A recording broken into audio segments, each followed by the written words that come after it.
We're going to have a guest speaker this morning. We're having Jesse Chang come and speak with us. I think I met him, wow, maybe 5-6 years ago. It's been a while.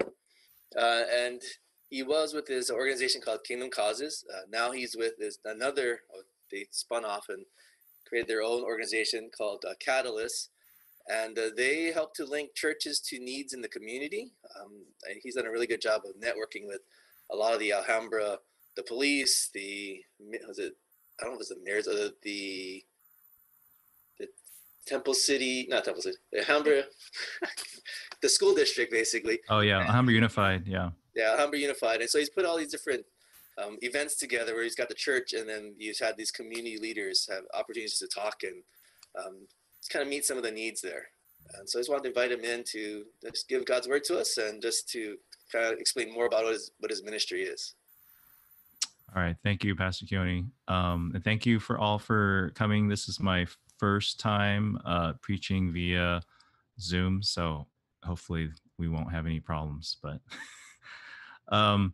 speaking of school stuff, I was reflecting on the fact that on March 13th, that on a Friday, that was the day that I found out the kids weren't going to go back to school. And here we are in July, and the kids are still not going to go back to school next month. So yeah, it's been, I'm sure many of you have all been experiencing the same thing. Like this has been a crazy turn of events that I thinking about 2020 and when New Year's rolled around, everyone's like, hey, it's going to be the year of vision. It's like, I don't think anyone envisioned this. I don't think anybody envisioned it was going to be like this. So I have my own little COVID confession testimony of things just to kind of help you get to know me a little bit better. Just things that myself and my family have been doing during the pandemic. So I'm going to share my screen. So we're going to talk about seeking shalom in exile and looking at Jeremiah. So one of the first things I did was I had pledged over the summer that I would actually learn to play Minecraft with my kids. So that, I don't know if that's a good or a bad thing at this point. One of the things that is probably a bad thing was that I've been eating more dark chocolate, and I found out last week from the dentist that I have a cavity. So maybe I need to lay off on that as part of my not so good coping skills for what we're experiencing now. The first week, I went back to I love to garden. And so one of the things I did was force my kids to actually plant food, some food plants. There's some kale, some mint, some pepper plants, and tomatoes that are really tall right now. And we're harvesting some of them right now. So again, doing some gardening. I've heard there's many people who actually got back into gardening because of the pandemic. We did a socially distant vacation by just camping out. This was out by Arrowhead. Didn't have to hang out with anybody or interact with anybody, just had fun there. And then, of course, the creme de la creme is that we got a pandemic pet, or a COVID critter, as I like to call it. That is a Syrian hamster that my daughter had been bugging probably for a few years. Like, she really wanted a pet. So, hey, nothing like a pandemic to make it happen. So we ended up getting a pet, and she's quite the handful of ball of energy. And I'm talking about the hamster, not necessarily my daughter, but that's a different story. So there's been a lot of things that have been going on. And, the coping stuff is really about the fact that we are, we're under a lot of pressure. We're under a lot of stress. There's just there's so many losses, so many challenges that we've been experiencing, like even just last week, finding out, hey, everyone's got to do distance learning. We thought we had a choice, but you don't have a choice anymore. Or the fact that the Rose Bowl parade is canceled, first time in 75 years. Last time was because of World War II. So a lot of historic stuff happening, and a lot of stuff, and we're all going through it right now. And so our passage this morning comes from kind of like the theme verse that we have for our organization for Catalyst San Gabriel Valley. But I just thought it's just so relevant when I was looking back at the previous times I've preached this. I was like, oh, this is still so relevant, especially now when we as God's people are experiencing so much more pressure and stress, and it's impacting everything in our lives. Um, and so we're going to be looking at Jeremiah 29, uh, chapter 29, verses 1 through 14. If you have a Bible or look on your phone, you can read along. I have it here on my presentation. Um, Jeremiah, as the prophet, my son he's been reading the Action Bible. He says, yeah, Jeremiah is the I told you so prophet. So this is one of those I told you so kind of passages. Jeremiah 29, 1 through 14. This is the text of the letter that the prophet Jeremiah sent from Jerusalem to the surviving elders among the exiles and to the priests, the prophets, and all the other people Nebuchadnezzar had carried into exile from Jerusalem to Babylon. This was after King Jehoiakim and the queen mother, the court officials, and the leaders of Judah and Jerusalem, the skilled workers, and the artisans had gone into exile from Jerusalem. He entrusted the letter to Elisah, son of Shaphan, and to Gemariah, son of Hilkiah, whom Zedekiah, king of Judah, sent to King Nebuchadnezzar in Babylon. It said, "This is what the Lord Almighty, the God of Israel, says to all those I carried into exile from Jerusalem to Babylon. Build houses and settle down, plant gardens and eat what they produce, marry and have sons and daughters. Find wives for your sons and give your daughters in marriage, so that they too may have sons and daughters. Increase in number there, do not decrease. Also, seek the peace and prosperity of the city to which I have carried you into exile. Pray to the Lord for it, because if it prospers, you too will prosper. Yes, this is what the Lord Almighty, the God of Israel, says. Do not let the prophets and diviners among you deceive you. Do not listen to the dreams you encourage them to have. They are prophesying lies to you in my name. I have not sent him, declares the Lord. This is what the Lord says. When 70 years are completed for Babylon, I will come to you and fulfill my good promise to bring you back to this place. For I know the plans I have for you, declares the Lord, plans to prosper you and not to harm you, plans to give you hope and a future. Then you will call on me and come and pray to me, and I will listen to you. You will seek me and find me when you seek me with all your heart. I will be found by you, declares the Lord, and will bring you back from captivity. I will gather you from all the nations and places where I've banished you, declares the Lord, and will bring you back to the place from which I carried you into exile. So, if we think about the context of this passage, um, exile is a pretty major stress, pretty major disaster to fall upon anyone, but especially the people of God who have lost their homes, they have lost the temple, they have, which was, the presence of God. They're very the sense of loss of like they've lost everything, and here they are in a foreign land with foreign gods, a foreign leader. Everything in them probably felt like they wanted to retreat. They wanted to go back, right? Like you don't want to, when you, everything from your life has been ripped apart. Um, the natural thing is to say, why can't we just wish for days that we could be back, back when everything was cool, back when everything was normal, back when everything was like recognizable, back when, when we were in God's, where God had promised that we would stay for generations. But because of their sinfulness and because of their rebellion, God sends them into exile. So we think about this letter was written to a people who had been, who had gone through so much trauma and had been under incredible stress. And so there's a natural reaction. So we have to think about like, do we retreat or do we engage?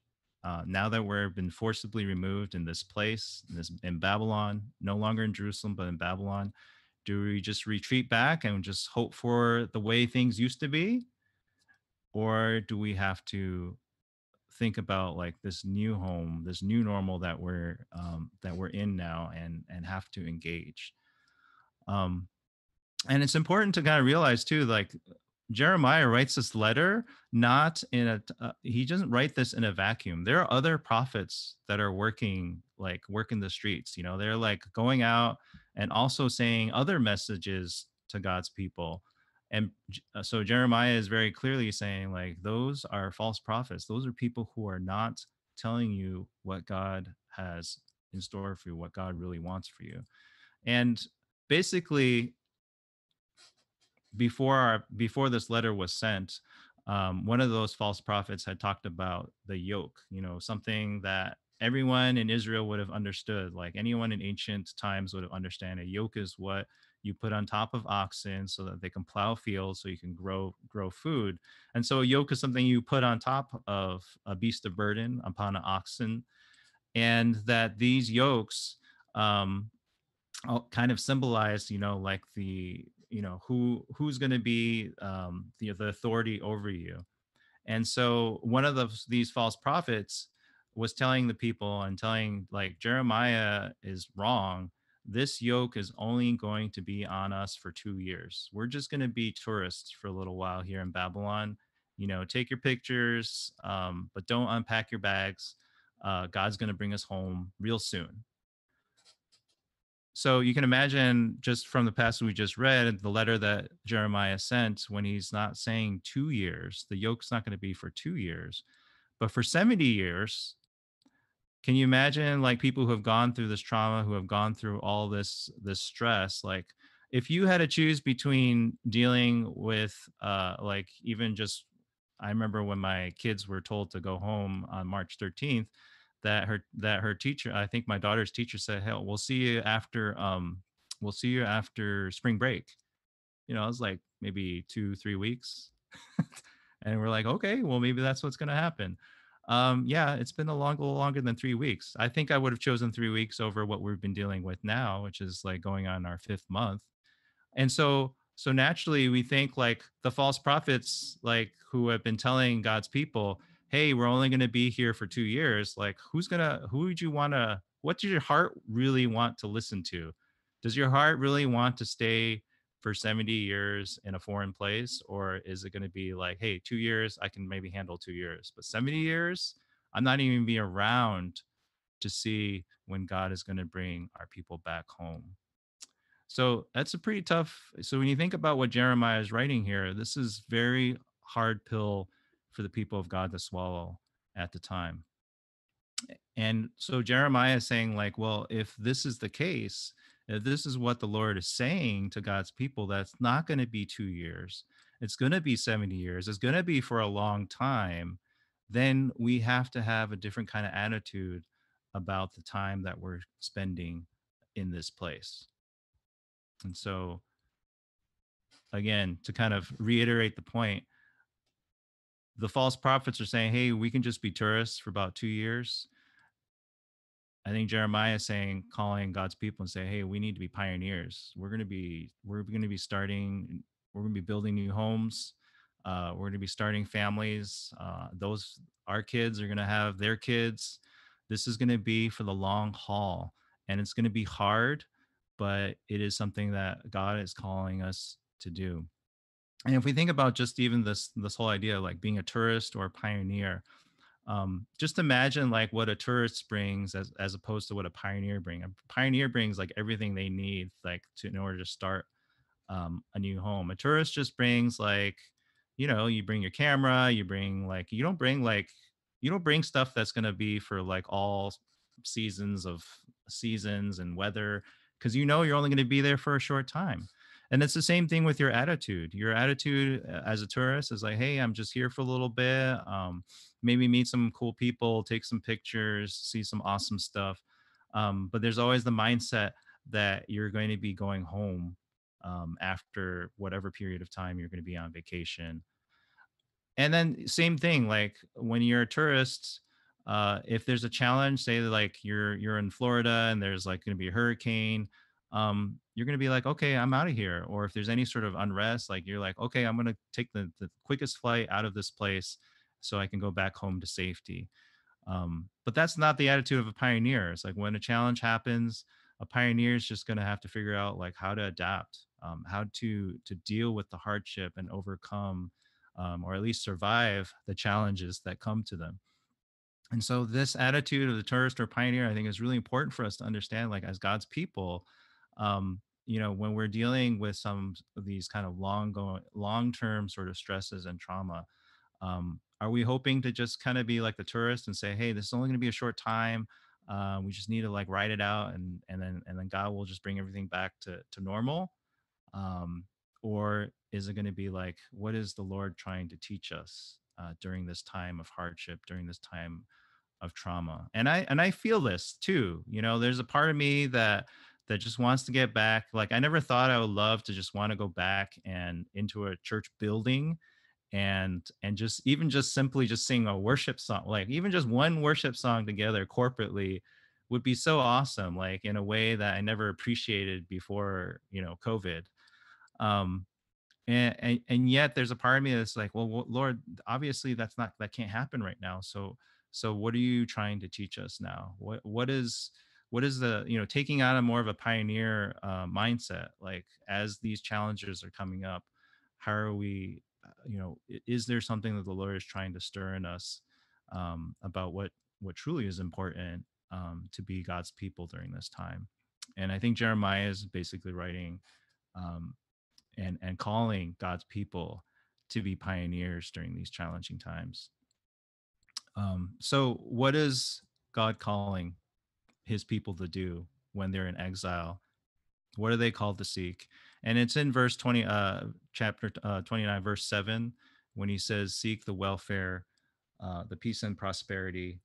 Um, in verse 7, it says, "Seek the peace and prosperity of the city to which I've carried you into exile." Now, this version, the NIV, is actually using one word, shalom, here. This is the Hebrew word for that generally is translated as peace. There's actually only one word that's here. It says peace and prosperity. It says seek the peace and prosperity.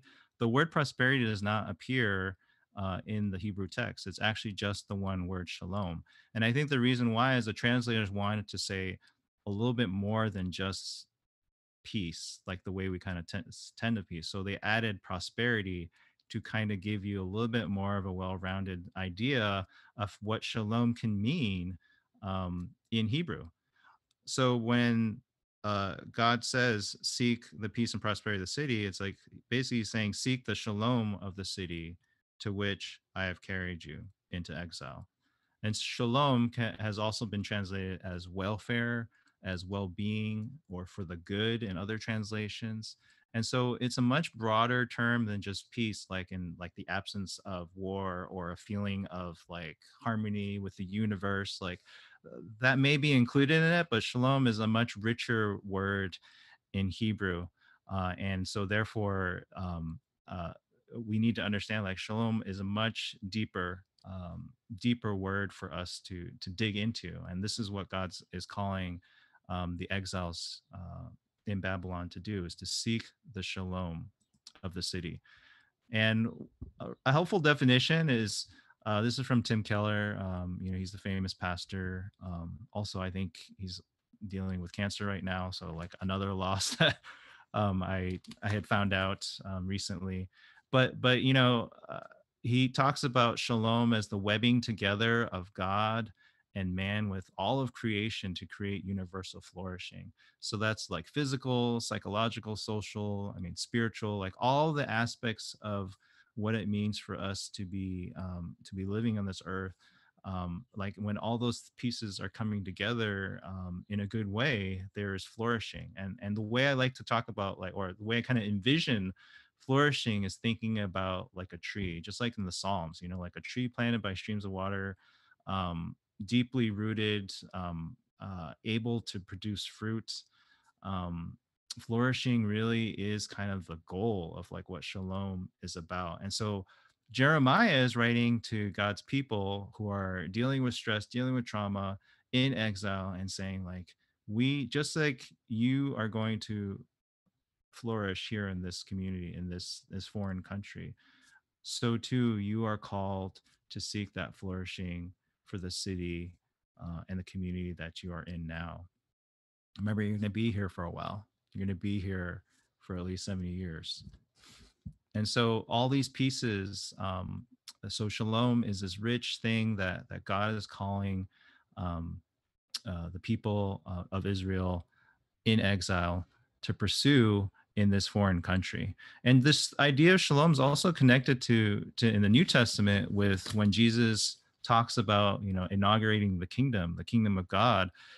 Also encompasses all these things. What did Jesus do in his ministry? He was healing people, he was preaching, so he was um, uh, casting out demons. He was doing all these things that dealt with the physical, the psychological, the mental, and the spiritual, like by dying on the cross and addressing like the core root of humanity's problem, which is sin.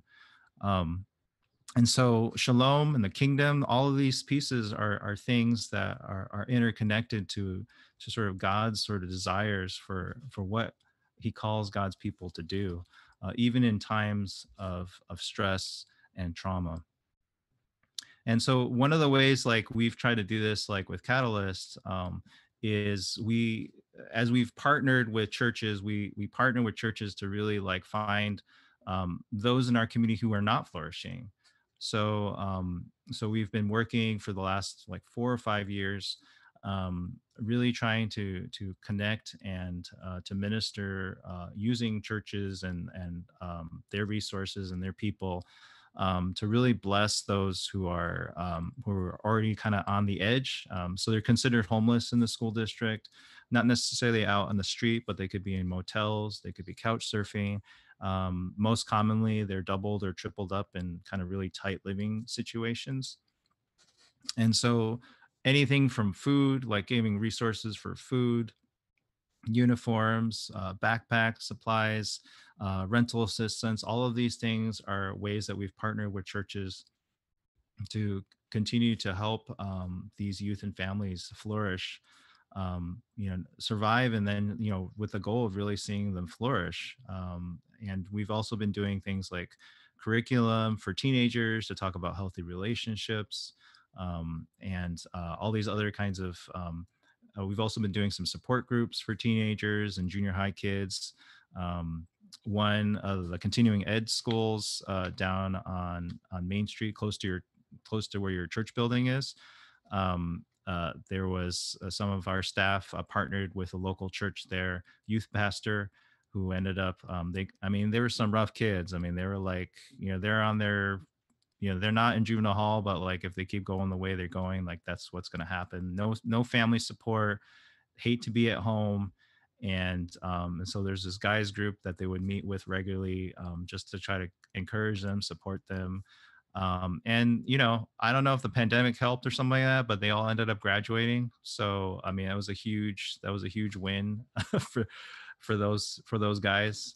But again, like, part of what we do is like where in the community are people not flourishing, and that's where we want to really help the church be able to be part of the solution, to be part of that hope for these youth and families. And many of even though we are not like explicitly like handing out tracts or sharing about Jesus, it's very clear that because of the way we work with the churches, that people know that we are definitely rooted in our faith and living out our faith practically in the community, and they're really appreciative of the fact that so many churches and Christians are coming to our youth and families are appreciative of the fact that this is something that we are doing practically to meet needs and also to help other families flourish.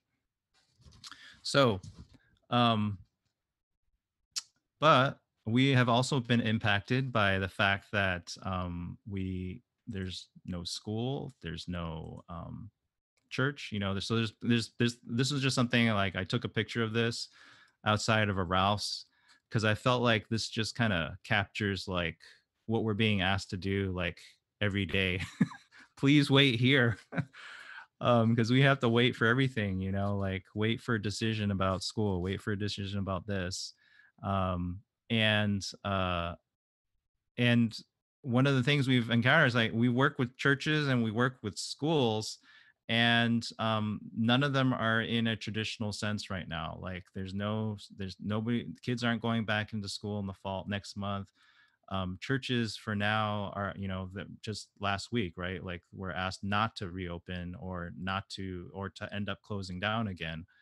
So we're in this, like, so I'm we're an agency tries to connect these two things. Like how do we continue to do ministry? How do we continue to do this when churches are dealing with their own kind of internal stuff, and then the schools are dealing with all that as well, trying to prepare and trying to get everyone ready to do distance learning.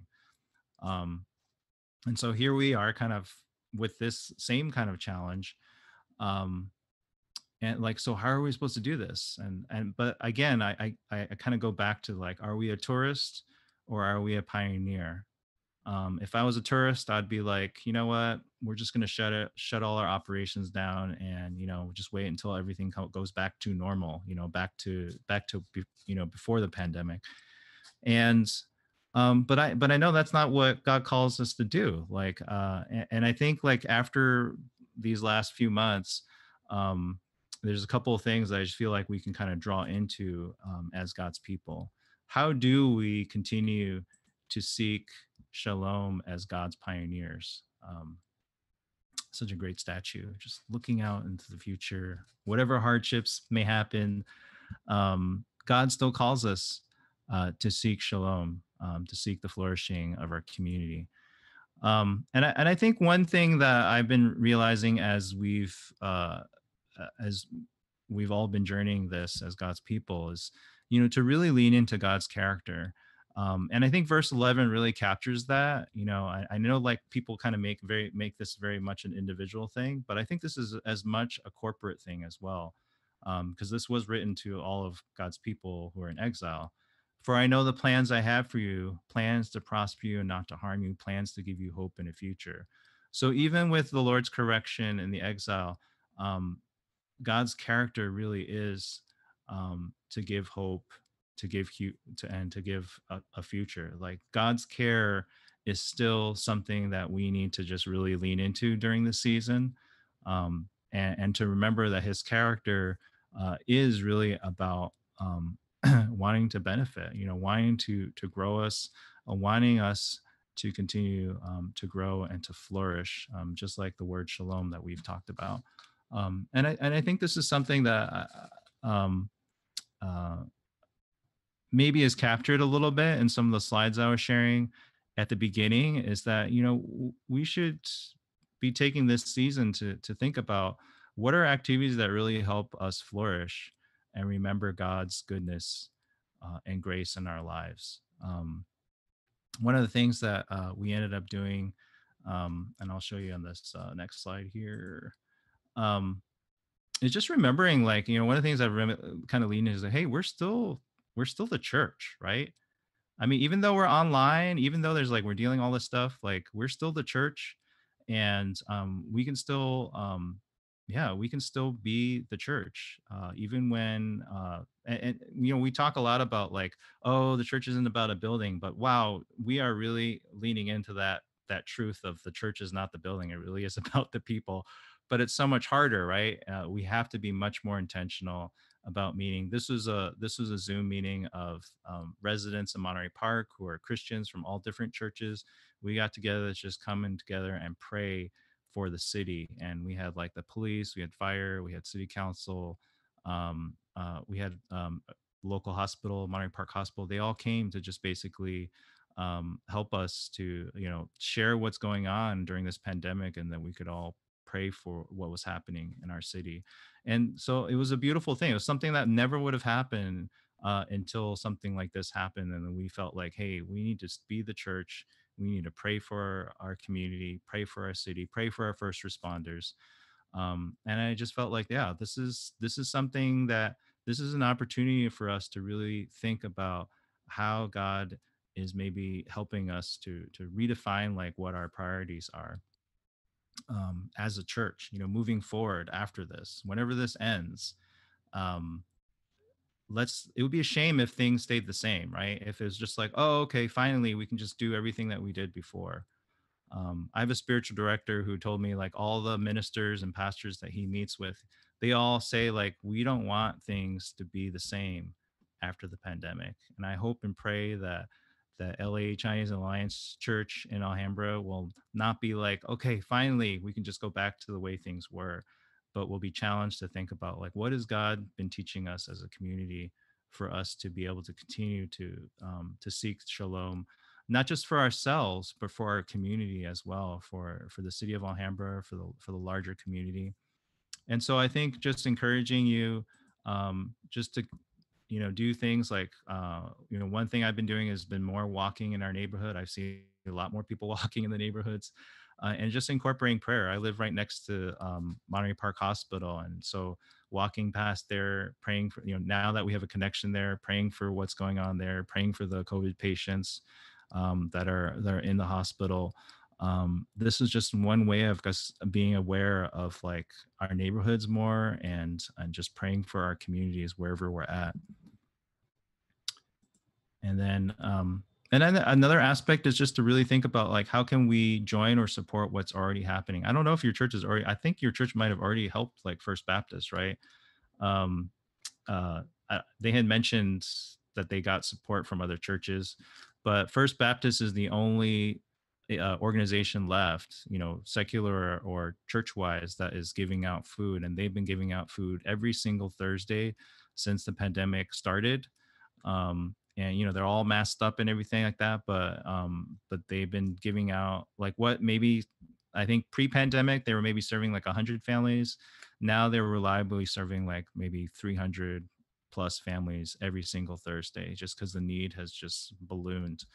um, and so join with how God is using that church, whether it's just financially, like we just give financially. I volunteered um, on one of the Thursdays.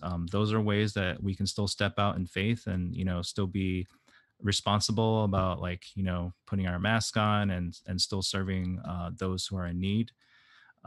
There's also a back to school drive that we're doing. We're not doing backpacks this year, obviously, but we have been talking to the district about, hey, maybe if we can just do some back to school supplies for some of our under resourced schools and families, and they were open to that. On the list is also headphones, because with if there's multiple kids in a room, like doing distance learning, you're going to need headphones. So if you're interested in that, that's another way of like we're just continuing to figure out how we can adapt to the new situation, but to continue to serve our families who are not flourishing in our community, which we're imagining is probably the needs are gonna be even more as this pandemic continues. So just to kind of go back, pioneers are in it for the long haul. This was, we volunteered, my church volunteered to help with a city event where they're kind of a bulky item event. So we're just helping residents, meeting residents and kind of throwing their big junk away. Um, I think now, like even with social distancing and face masks, we can still continue to be the church, not just when we gather like virtually, but we can still be a church that is making impact and seeking the shalom, the welfare of our cities and communities. I think it's just a reminder again, like, hey, this is a time, we don't wait until everything's back to normal before we think about like how we're supposed to be, not just to be blessed, to be a blessing to others, and to seek God's shalom and flourishing in our community. So I'm just wanting to say again, the mission, God's mission, God's call to God's people still stays the same. We're here to seek God's shalom, God's peace, and God's prosperity in Alhambra and in our communities. So I just want to encourage you with that. Lead into God's character, and also lead into the mission that God has called us all to be in our community. Pray with me. Lord, I just thank you for your word and how it just continues to speak to to our situation even now, especially now, Lord, as we are dealing with um, stress, as we are dealing with loss and all those things that have happened over the last few months. Continue to help us to see you, Lord, in the midst of all of this, to see your heart, to see your character, and to see your love and your grace. And may we extend that love and grace in creative ways during this pandemic.